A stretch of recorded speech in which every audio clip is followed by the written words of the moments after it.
കഴിഞ്ഞ വീഡിയോയിൽ നമ്മൾ റോറോയിൽ നിന്ന് ഇറങ്ങുന്നതാണ് കണ്ടത്. നമ്മൾ റോറോയിൽ നിന്ന് ഇറങ്ങിയിട്ട് കോലാട് നിന്നും നേരെ ഭിവണ്ടിയിലോട്ടാണ് പോയത്. ഭിവണ്ടിയിലോട്ട് പോയി നമ്മൾ രാത്രി തന്നെ ഒരു 2-3 മണിക്കൂർ എടുത്തു അങ്ങ് എത്താനായിട്ട്.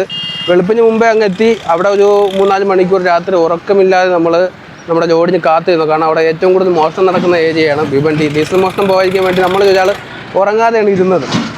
ശേഷം നമ്മൾ 9 മണിയൊക്കെ കഴിഞ്ഞിട്ടാണ് ലോഡ് ഇറക്കി തുടങ്ങിയത്. കാരണം ഫാക്ടറി ലോഡാണ് സമയം. ആ സമയത്തൊക്കെയാണ് ജോലിക്കാർ വരുന്നത്. 2 സൈഡിലായിട്ടാണ് നമ്മൾ ലോഡ് ഇറക്കിയത്. ആദ്യം ഒരു 7-8 ടണ്ണേ ഉണ്ടായിരുന്നുള്ളൂ. ബാക്കി ടണ്ണെല്ലാം ഇറക്കിയത്, ക്ലേ പൗഡറെല്ലാം ഇറക്കിയത് മറ്റൊരു സൈഡിലോട്ടാണ്. അപ്പോൾ 2 സൈഡിലും നമ്മൾ ഓടിച്ചെന്ന് ലോഡ് ഇറക്കി തീർത്തപ്പോഴത്തേക്ക് ഏകദേശം രാത്രിയോളം ആയി. രാത്രി 8-9 മണിയായി. പിന്നെ നമ്മൾ അവിടെ നിന്ന് അടുത്ത തീരുമാനിച്ചിരിക്കുന്ന സവാള ലോഡ് എടുക്കാനാണ്. അവിടെ നിന്ന് നമ്മൾ നേരെ നാസിക് വഴി നമ്മൾ ഒരു ഭാഗത്തുള്ള സൈഡിലോട്ടാണ് പോകുന്നത് സവാള ലോഡ് എടുക്കാനായിട്ട്. നമ്മളിപ്പോൾ എങ്ങോട്ട് പോകണം? നമ്മളിപ്പോൾ സത്താന. ഇതേ റൂട്ടാണ്? ഇവിടെ നിന്ന് എങ്ങോട്ടുള്ള റൂട്ടാണോ? ഇത് നാസിക്കിൽ നിന്ന് സത്താന പോകുന്ന വഴിയാണ്. എങ്ങനെയുണ്ട്?